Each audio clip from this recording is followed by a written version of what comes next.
हापुड़ में पिछले 25-30 साल से सड़क के किनारे अवैध अतिक्रमण था। इसे हटाने की सभी कोशिशें अब तक नाकाम हो रही थी।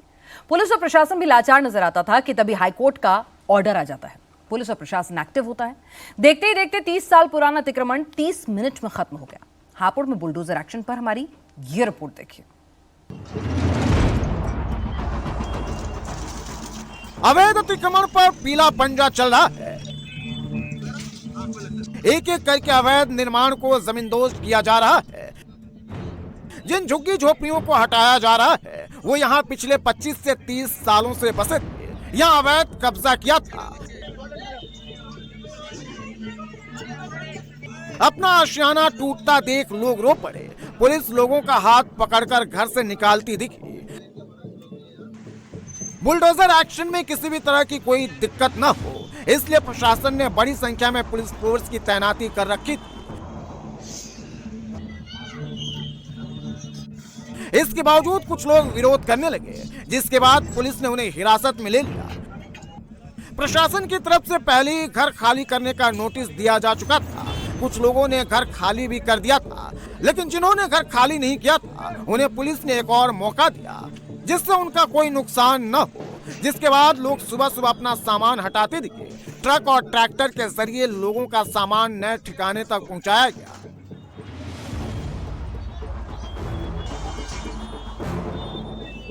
समस्या है, वो गाड़ी में बैठ सकता है हमारे जेल जाने के लिए। सामान आपका सिर्फ ट्रॉली में रखा जाएगा और आपके लिए जो जगह चिन्हित की गई वहां भेजा जाएगा। तस्वीरें यूपी के हापुड़ की है। मंगलवार सुबह झुग्गी झोपड़ी वालों की नींद बुलडोजर की आवाज से खुली। दरअसल लंबे समय से स्थानीय लोग इन झुग्गी झोपड़ियों के खिलाफ कार्रवाई की मांग कर रहे थे। मामला इलाहाबाद हाई कोर्ट तक पहुंचा, जिसके बाद हाई कोर्ट ने अवैध अतिक्रमण हटाने का निर्देश दिया था। हाई कोर्ट के आदेश के बावजूद प्रशासन की तरफ से कोई कार्रवाई नहीं की गई थी। कोर्ट ने इसे अवमानना मानते हुए तुरंत बुलडोजर एक्शन का आदेश दिया, जिसके बाद आनंद फानंद में जिला प्रशासन अतिक्रमण हटाने के लिए बुलडोजर लेकर पहुंच गया। देखिए, आज ये जो अतिक्रमण हटाने की कार्रवाई की गई है ये माननीय उच्च न्यायालय के आदेशों के क्रम में की गई है। जो यहाँ पे जो पीछे निवासी हैं जिनका घर के सामने ये अतिक्रमण हो रखा था, इन्होंने हाई कोर्ट में एक रिट डाली थी जिसके क्रम में माननीय उच्च न्यायालय के आदेश थे कि अतिक्रमण हटाया जाए।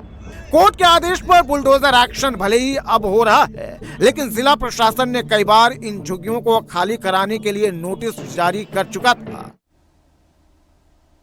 बहराइच में फिर एक बार आदमखोर भेड़िए लौट आए। इसके साथ ही करीब 50 गांव में दहशत फैल गई है। 50,000 से ज्यादा आबादी शाम होते ही घरों में कैद होने को मजबूर हो गई है। वन विभाग आदमखोर भेड़ियों को पकड़ने के लिए ऑपरेशन शुरू कर चुका है, लेकिन आदमखोर अभी भी पकड़ से दूर हैं। बहराइच में भेड़िया आजाद घूम रहा है। लोग घरों में कैद हैं। शाम होते ही चौक चौराहे वीरान हो जा रहे हैं। किसान खेतों में नहीं जा रहे और अगर मजबूरी में जाना भी पड़ा तो झुंड बनाकर ही खेतों की तरफ जाने की हिम्मत जुटा पा रहे हैं। बहराइच के महसी इलाके से शुरू हुआ आदमखोर भेड़िए का आतंक अब पड़ोसी तहसील कैसरगंज तक जा पहुंचा है। गांव की गलियों में सन्नाटा पसरा है, दिलों में खौफ है और लोग मासूमों की सलामती के लिए रात भर जाग कर पहरेदारी कर रहे हैं। बहराइच में आदमखोर जानवर को पकड़ने के लिए वन विभाग ने एक पिंजरा लगाया हुआ है। पिंजरे में रात में एक खरगोश को रखा गया है जिससे भेड़िए और तेंदुए को पकड़ा जा सके, लेकिन भेड़िए का कोई सुराग नहीं मिल पा रहा। वन विभाग की टीम अब तक जंगली जानवर को पकड़ने में नाकाम रही है, जबकि ग्रामीण अपने बलबूते बच्चों की हिफाजत कर रहे हैं। बहराइच के गांव में पिछले कुछ दिनों से आदमखोर भेड़िए ने आतंक मचा रखा है। अब तक भेड़िए के हमले में 5 दिनों के भीतर 3 लोगों की मौत हो चुकी है और 6 ग्रामीण गंभीर रूप से घायल हो चुके हैं। 9 सितंबर की रात परगपुरवा गांव में आदमखोर ने एक मासूम बच्ची को मार डाला तो इसके अगले ही दिन एक अधेड़ महिला पर हमला किया जो गंभीर हालत में अस्पताल में भर्ती है। एक बोहरवा में एक बच्ची जो है लेकर के जो है फरार हो गया। बहुत मासूम बच्ची थी। उसके बाद में बभनपुरवा में एक दादी जो है खाना लेकर के गाय को देने गई, वहां पे वो झपटा तो गला पकड़ लिया। उसके बाद में फिर नरेशपुरवा में एक औरत जो रही उसका जो है बांह पकड़ लिया। हरिरामपुरवा में जो है एक भैया जो है रहे 7 दिन में 4 हमले, जिसमें 2 बच्चियों की मौत हुई है। महिलाओं पर अटैक हो रहे हैं, बच्चों पर अटैक हो रही हैं।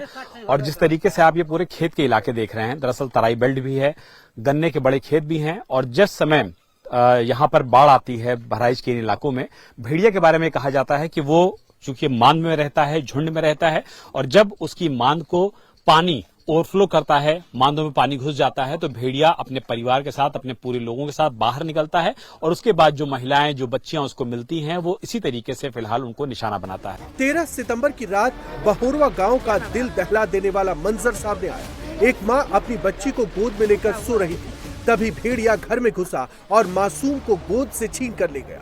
मां की चीखें सुनकर ग्रामीण दौड़े, लेकिन तब तक भेड़िया अंधेरे में गुम हो चुका था। अगले दिन खेत से बच्ची का शव बरामद हुआ।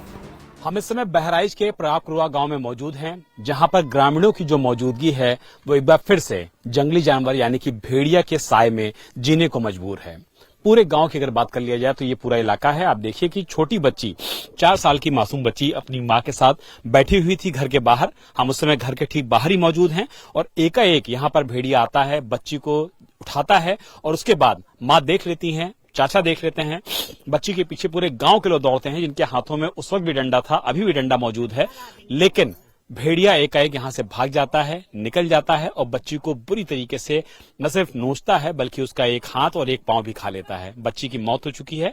फिलहाल जो गांव के लोग हैं उनमें जबरदस्त तरीके से गुस्सा भी है, नाराजगी भी है, दहशत भी है। इसीलिए वन विभाग की जो टीमें हैं, आप देखिए कि गांव में इस समय मौजूद है, कॉम्बिंग की जा रही है। ये कोशिश की जा रही है कि जल्द से जल्द भेड़िया, तेंदुआ या जो भी जंगली जानवर है उसको पकड़ा जा सके। लेकिन फिलहाल अभी तक जो जंगली जानवर है, भेड़िया है, उसके बारे में एग्जैक्ट जानकारी नहीं है।